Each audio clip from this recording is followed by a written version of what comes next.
नमस्कार साथियों, आज के अंक में आपका स्वागत है। मैं दिलबाग सिंह धनखड़। जैसे कि आप देख रहे हैं, आजकल पेपर बहुत कैंसिल हो रहे हैं।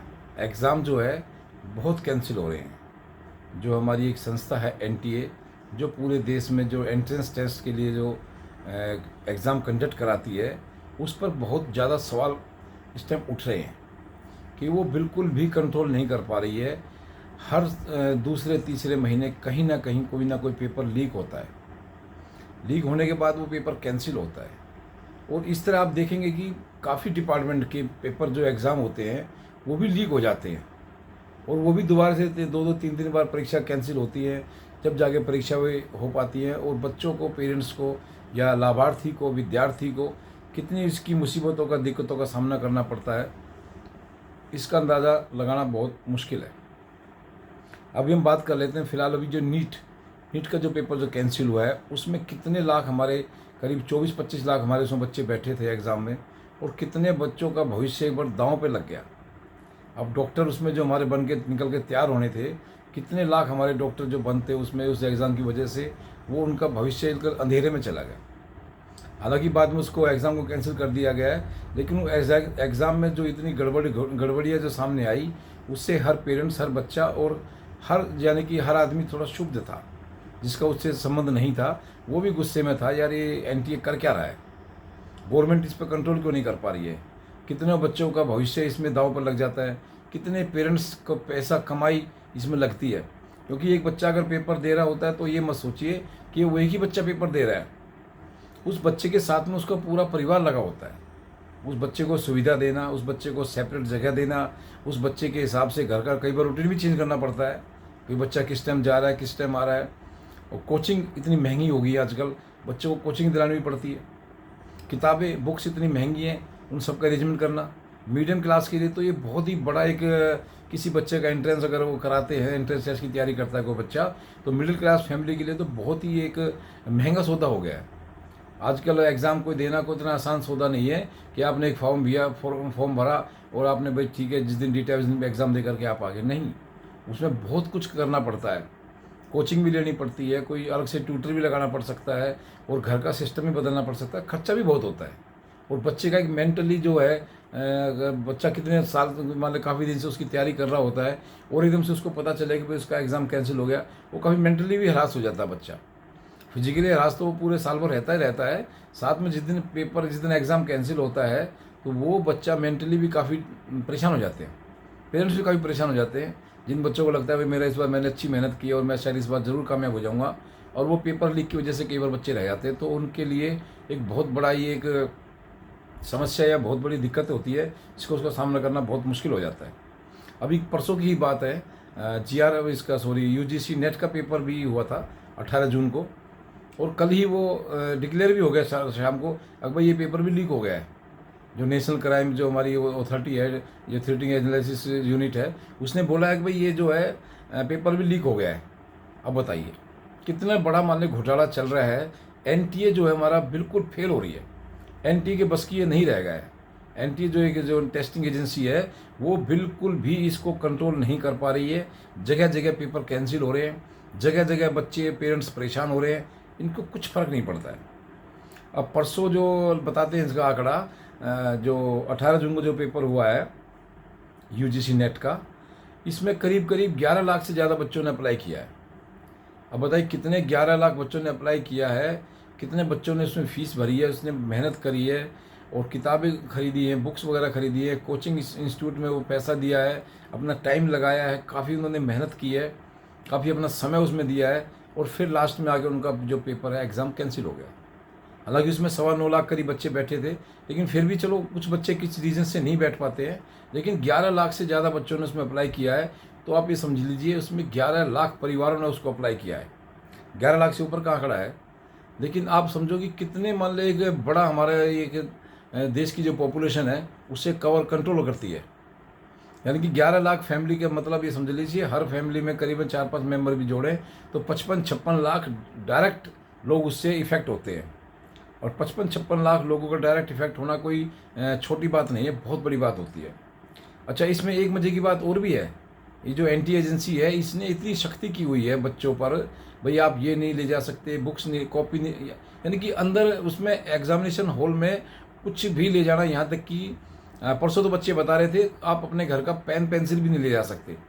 पेन पेंसिल भी जो एनटी है वही दे रहा था, क्योंकि इस बार ये ओएमआर बेस पे किया था, पहले सीबीटी बेस पे होता था, लेकिन इस बार इन्होंने जो लीकेज की वजह से या जो पेपर लीक होता है या कुछ नई कोई प्लानिंग के जरिए इन्होंने पेपर लिया तो उसको ओएमआर शीट पे लिया था, तो उन्होंने पेन जो है बच्चों को खुद ही प्रोवाइड कराया, अच्छी बात है।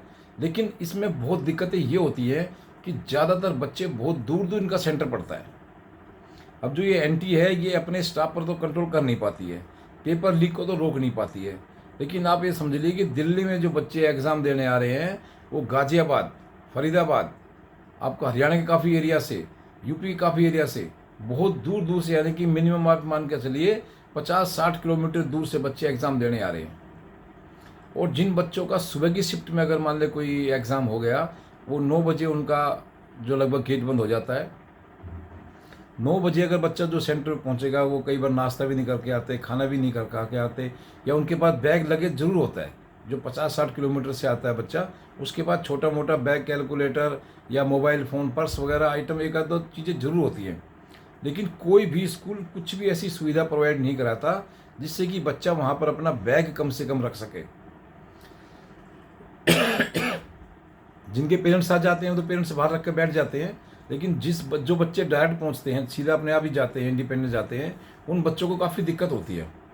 फिर वो कई बार बाहर जो छोटी मोटी कोई शॉप होती है, चाय की दुकान है, कोई जूते की दुकान है या कोई और फोटोकॉपी की दुकान है, वहाँ वो बच्चे उसको अपने बैग्स को या अपने सामान को रखते हैं। वो भी अलग से एक चिंता का विषय है, क्योंकि वो दुकानदार वगैरह कोई भी गारंटी किसी तरह की वो नहीं लेते हैं। वो कहते हैं भैया आप रख जाओ, 10-20 रुपये 30 रुपये जो उनका चार्ज होता है वो ले लेते हैं, लेकिन गारंटी वो किसी तरह की भी नहीं लेते।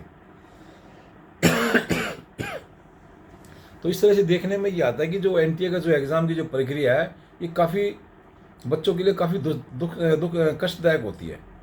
इनको कम से कम ऐसा तो करना चाहिए, जो बच्चे दूर दूर एग्ज़ाम से ना पढ़े, उनका सेंटर पास, घर के पास रखो, क्या दिक्कत है भाई। ये तो है नहीं बच्चों की बहुत बड़ी पहुँच होगी, वो वहाँ कुछ गड़बड़ कर देंगे स्कूलों में जा कर के, नहीं, ऐसा नहीं होता।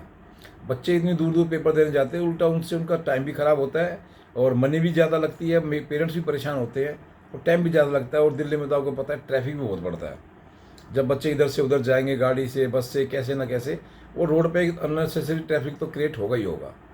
और जैसे बच्चे तो अपनी मेहनत कर रहे हैं, परेशानी भी उठा रहे हैं, लेकिन एनटीए किसी भी लीकेज को रोक नहीं पा रही है। कई बार इतने एग्ज़ाम के पिछले साल में बता रहे हैं कि आंकड़ा आया है कि 70 से ज़्यादा एग्ज़ाम कैंसिल हुए हैं। अब लगाइए पूरे ऑल ओवर इंडिया में 70 एग्ज़ाम अगर कैंसिल हो जाते हैं तो हर एग्ज़ाम से अब कितने 10 लाख, 5 लाख, 20 लाख तो बच्चे जुड़े ही होते होंगे। कितने मान ले बच्चे उसके जो है पेपर लीक की वजह से कष्ट में चले जाते हैं, पेरेंट्स को काफ़ी दिक्कत होती है, फाइनेंशियल काफ़ी लॉस होता है। लेकिन एनटीए पर इस पर कुछ फ़र्क नहीं पड़ रहा है। सरकार को भी इसमें कोई बहुत सख्त कानून बनाने की इस टाइम बहुत ज़्यादा ज़रूरत है। अभी योगी जी का कोई ड्राफ्ट अभी सामने आया है कि वो जो एनटीए जो है कोई भी एग्ज़ाम अगर लीक कराता है तो उस पर काफ़ी सख्ती से वो पेश आएंगे। और उनकी चर्चा चल रही है कि भाई वो जो उम्र कैद तक का भी उसमें प्रोविजन उन्होंने रखा है, बहुत अच्छी बात है। उम्र कैद तक का भी अगर उसमें कोई प्रोविजन रखते हैं तो लोग डरेंगे। और 10 करोड़ रुपए तक का भी उन्होंने जुर्माना रखने की उसमें बात कही है। अगर किसी आदमी पर 10 करोड़ का जुर्माना लगेगा तो उसका घर, मकान, दुकान सब कुछ बिक जाएगा और 1000 लोगों को आंख हो जाएगी कि भाई ऐसा गलत काम नहीं करना है। साथ में जो भी सरकारी खर्चा जो होता है उसका भी उससे पैसा लिया जाएगा।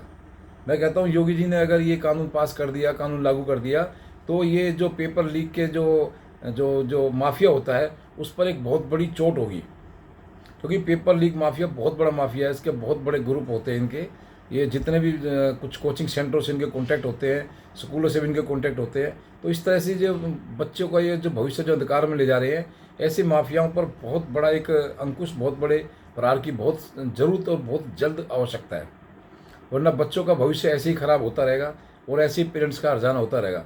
अच्छा, मज़े की बात एक और भी है, आजकल तो अगर ट्रेन लेट हो जाती है तो उसका भी हर्जाना मिलता है, फ्लाइट लेट हो जाती है तो उसका भी लोग मुआवजा मांग लेते हैं, और किसी तरह की कोई सुविधा में कोई दिक्कत आती है तो उसका भी मुआवजा ले लेते हैं। लेकिन आज तक एनटीए ने किसी भी बच्चे को, किसी भी पेरेंट्स को जो पेपर कैंसिल होते उसका कोई मुआवजा नहीं दिया। कोई उसका इस तरह से कंपेंसेशन करने की कोशिश नहीं की।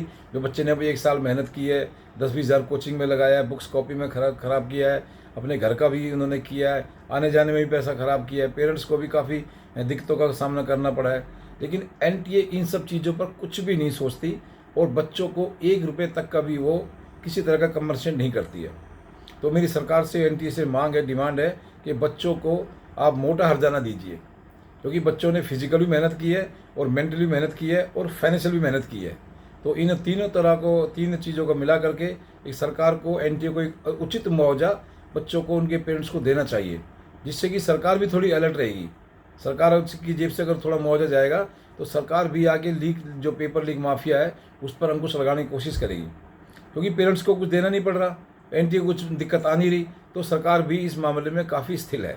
गवर्नमेंट को इस मामले में बहुत सख्त कदम उठाना चाहिए, वरना ये ऐसे देश का जो बच्चों का भविष्य ऐसे बर्बाद होता रहेगा और जो पेपर लीक माफिया ऐसे फलता फूलता रहेगा।